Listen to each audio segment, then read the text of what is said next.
Emisiune susținută de Alumil, eșemine.ro, Containere Bogaxa Brașov, Hotel Vibre Design to Feel.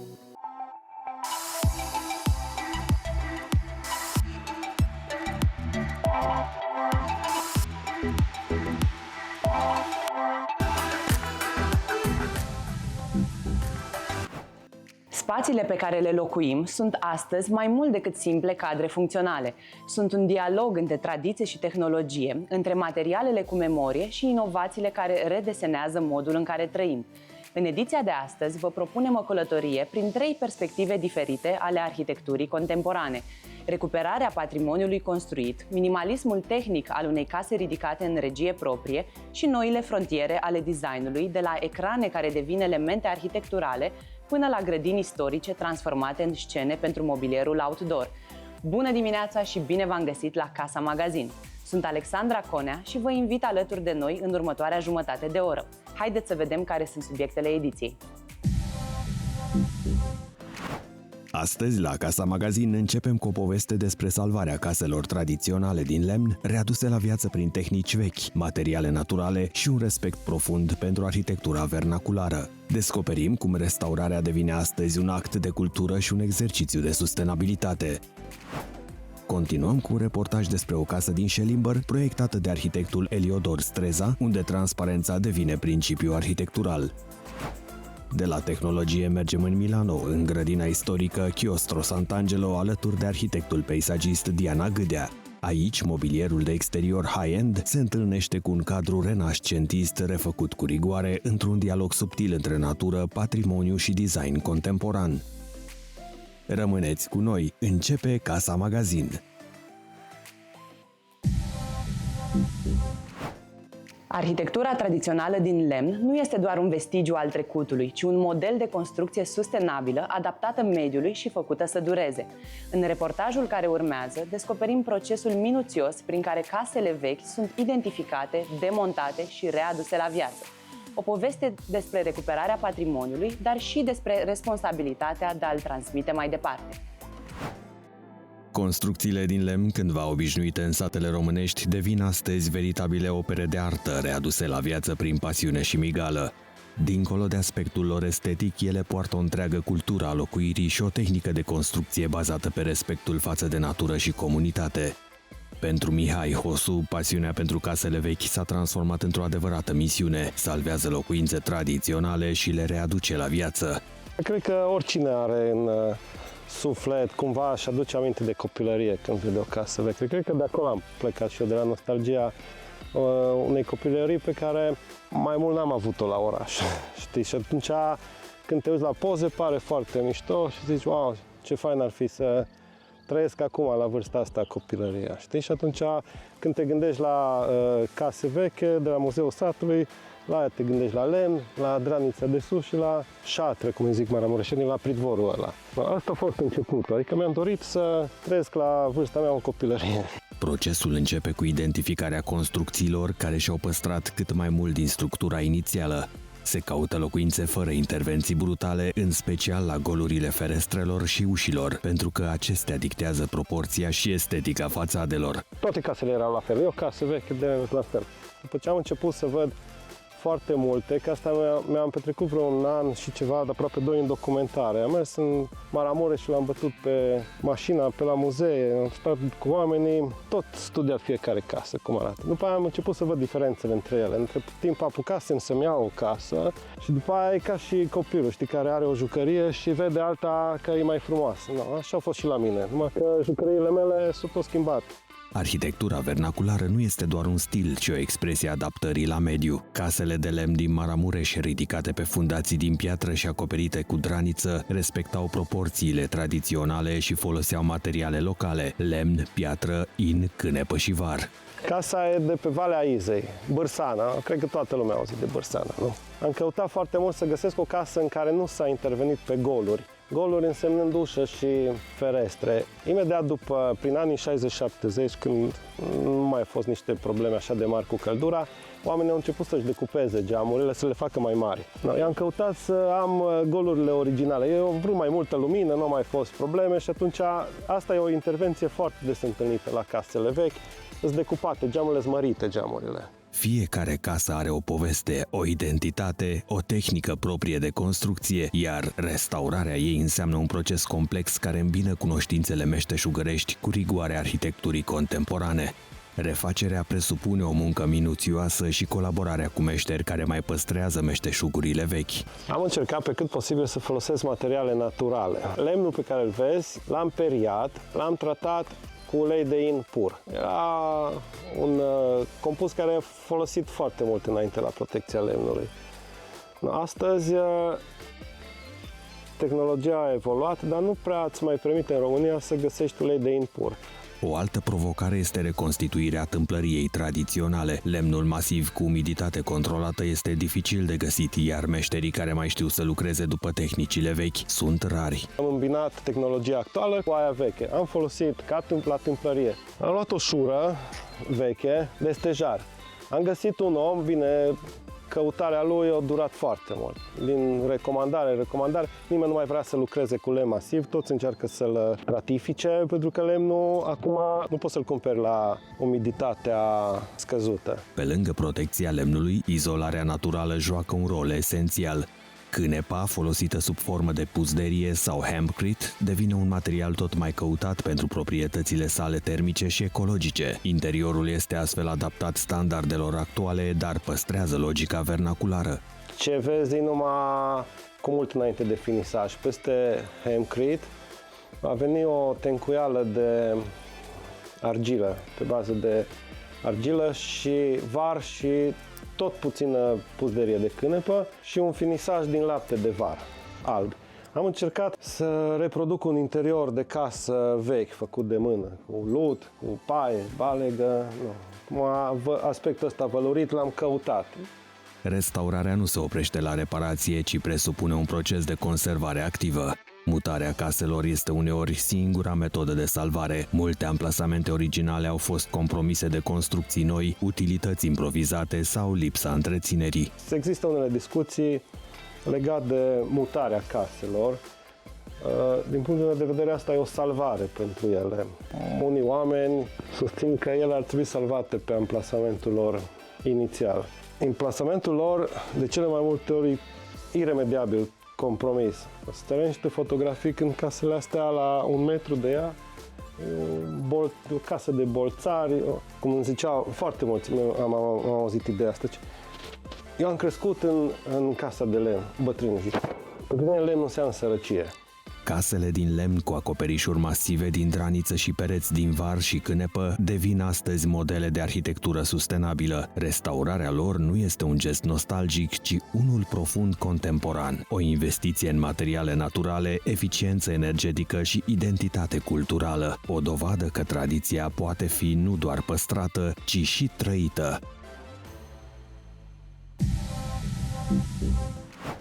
La marginea Sibiului, o locuință minimalistă demonstrează cum transparența poate deveni material de arhitectură. Proiectată de arhitectul Eliodor Streza și ridicată în regie proprie, casa mizează pe proporții clare, beton aparent, sticlă continuă și o legătură fluidă cu grădina. La marginea Sibiului, în Schellimber, o locuință cu o arhitectură clară, dominată de orizontalitate și transparență, devine un exemplu de echilibru între betonul aparent și suprafețele vitrate continue. Proiectată de arhitectul Eliodor Streza, casa a fost ridicată în regie proprie de proprietar, un constructor experimentat aflat la 8-a colaborare cu același arhitect. Dacă în primă fază proprietarul a ridicat această locuință pentru el și familia sa, acum proprietatea este de vânzare. Beneficiarul și-a dorit o desfășurare funcțională cumva clasică pentru o locuință, o zonă de zi cu open space, bucătărie, living și 3 dormitoare, dintre care unul matrimonial.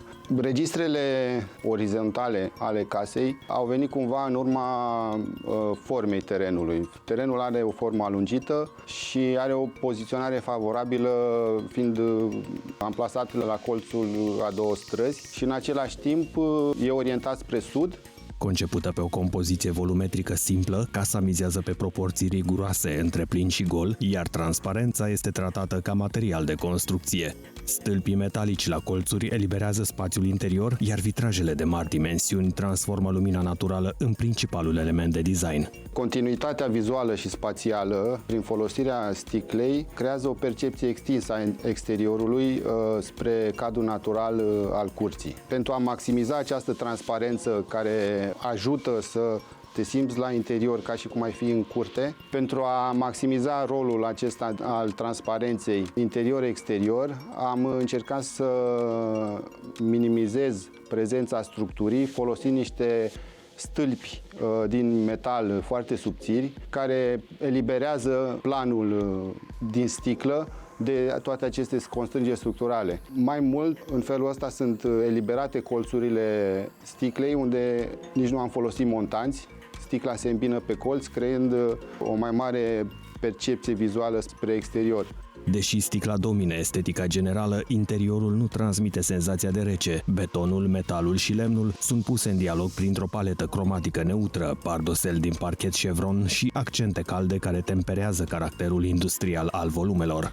Culorile cumva sunt o rezultantă a folosirii unor materiale naturale, care au cea mai sinceră expresie. Folosim lemnul pentru parchet sau placări de pereți, piatra naturală, metalul, nuanțe și tonuri de gri-alb.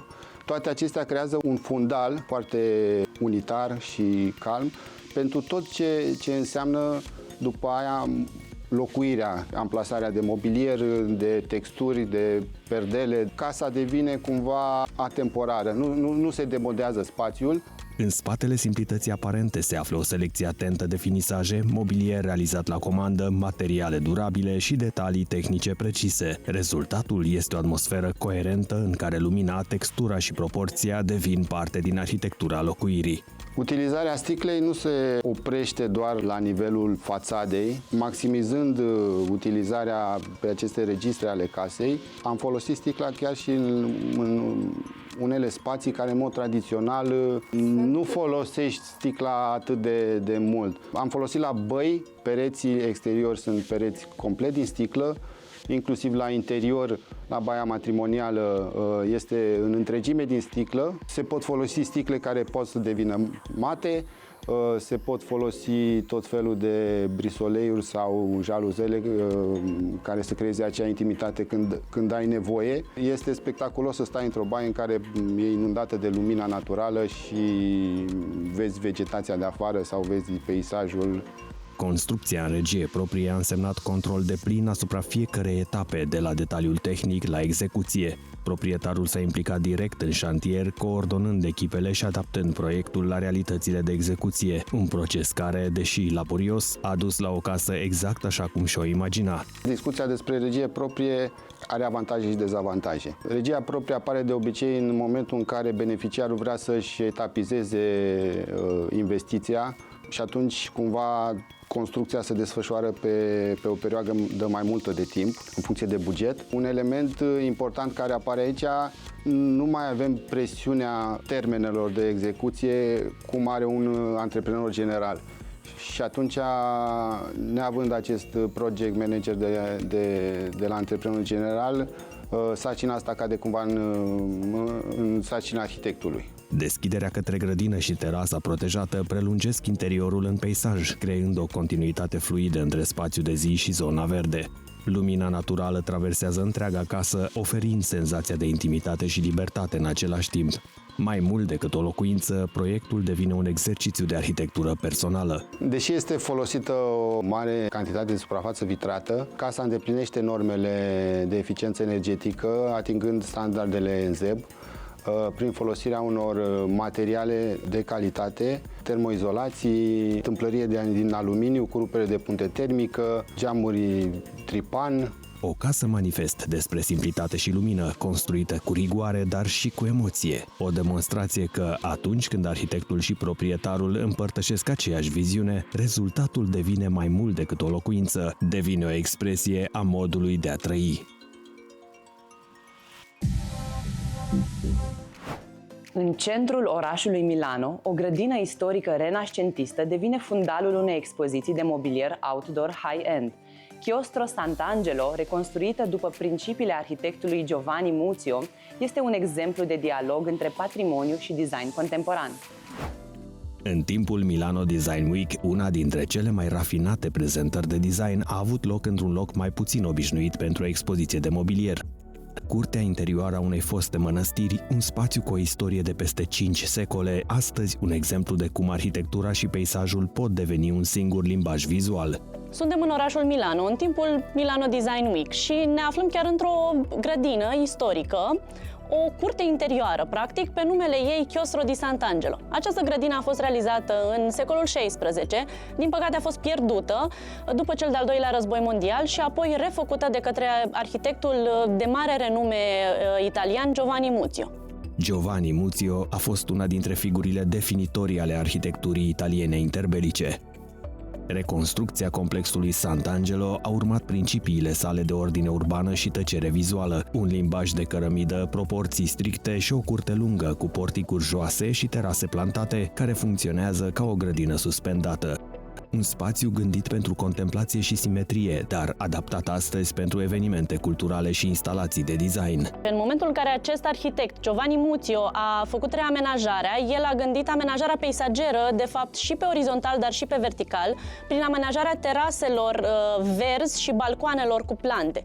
În arhitectura peisageră, această abordare mixtă, pe orizontal și vertical, creează o stratificare a spațiului care permite integrarea vegetației fără a modifica structura istorică.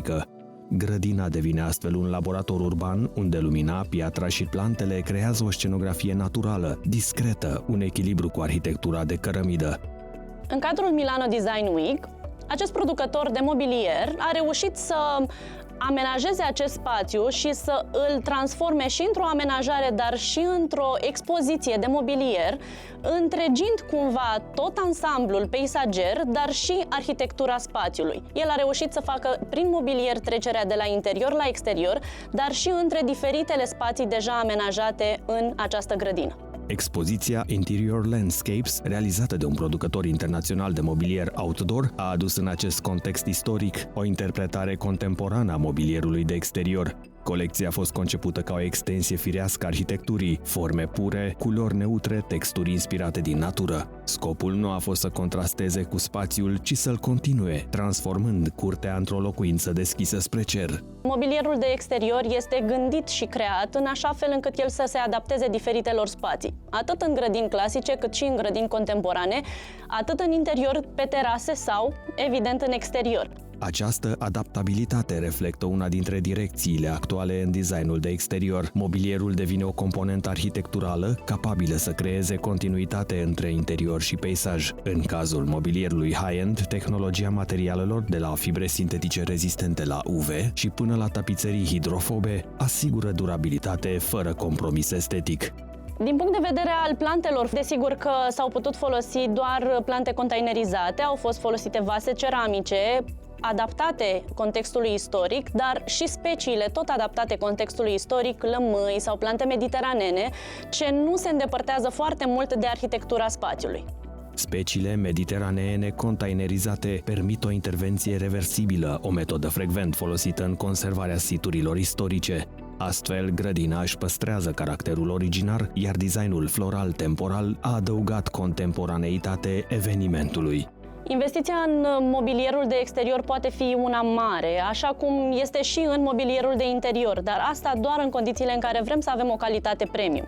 Ne raportăm la calitatea materialului, la durata acestuia, pentru că întotdeauna la exterior vom întâlni foarte multe intemperii. Ploaie, razele solare. Durabilitatea a devenit criteriul esențial în designul de exterior contemporan. Brandurile premium nu mai creează doar obiecte de mobilier, ci structuri arhitecturale pentru viața în aer liber, cu rezistență mecanică, stabilitate cromatică și performanță ecologică ridicată. Lucrurile deosebite făcute de mână sunt foarte rare. În era digitală, artizanatul aproape că a dispărut, mai ales când vorbim de mobilier. Cu toate acestea, mai există artiști și artizani care realizează adevărate bijuterii. Am văzut o emisiune pe Viața Satului în 1997 cu o mobilă pictată ce o făceau în zona Brașovului și soția, ocupându-se de pictură, ne-a venit ideea să facem și noi. Micul lor atelier a început mai întâi cu recondiționări de obiecte vechi, în special rame de tablouri florentine, dar pentru că oamenii care ajungeau la ei își doreau și întrebau de mobilier, au decis să încerce și acest lucru.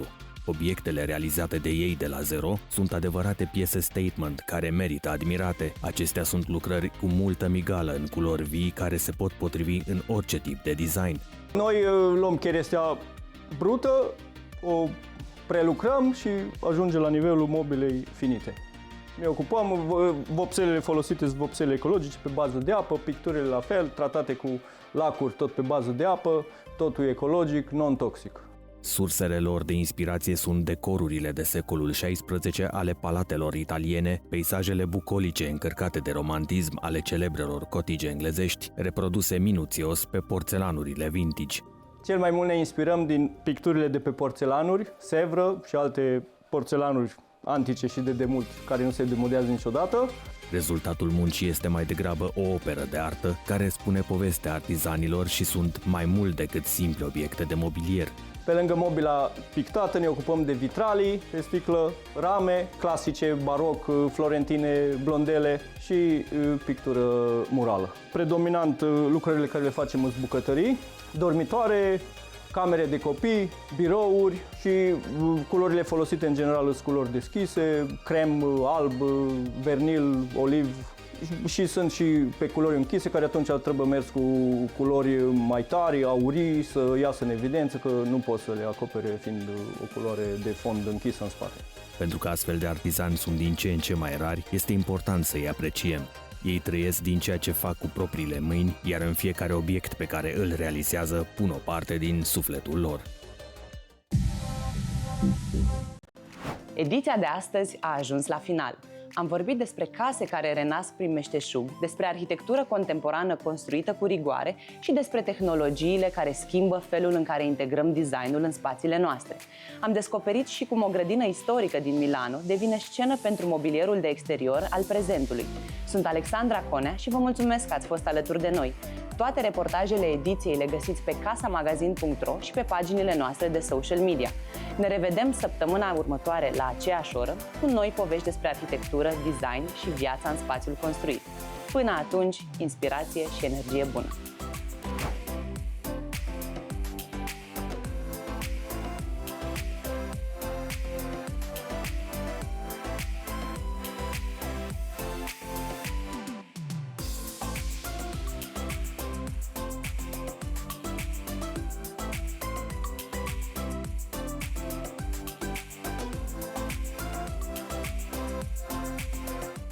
Emisiune susținută de Alumil, eșeminee.ro, Containere Bogaxa Brașov, Hotel Vibre Design to Feel.